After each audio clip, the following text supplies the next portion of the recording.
Hey, Michelle, thanks for sharing the informed consent recommendations for the state of Georgia. I wanted to respond to you because I love the example of the informed consent form that you found. It definitely sounds like something I want to use as reference in the future as well. It seemed personal and it seemed intentional. One of the things I loved most was it included the goals, purpose of counseling techniques, and potential downfalls.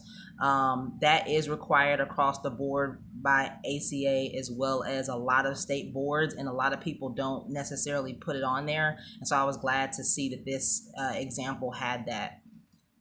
One of the things I believe is very important is for the client to state what their goal is in the journey of counseling, so that they can become more productive and find better results. I was reading an article named Self-Reflection, Growth Goals and Academic Outcomes, a qualitative study by Cheryl Travers, Dominic Marisano, and Edwin Locke in 2014.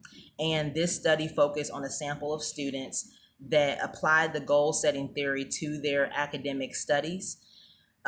Simply setting a intentional personal growth goal to complete in their studies.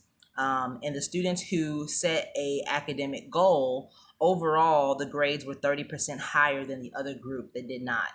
And they pinpointed some of the stages of reflective goal setting to be self-awareness, selecting suitable growth goals, visualizing future growth goal behavior, and applying and generating goal statements.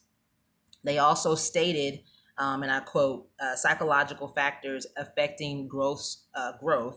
The reflective growth goal setting process seemed to trigger key psychological mechanisms, which then had an effect on the academic outcomes. This affected the students' belief in their own abilities and positively impacted their studies.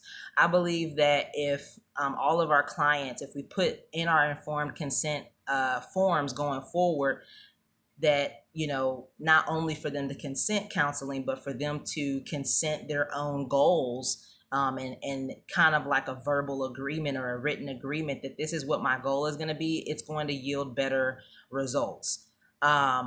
And it also will help them to, and help us as counselors to assist in their autonomy of them being individuals. And if they set their goals, like it said, it will cause them to believe more in their own abilities to make choices about their lives, where they're going and where they want to be. So thanks for sharing.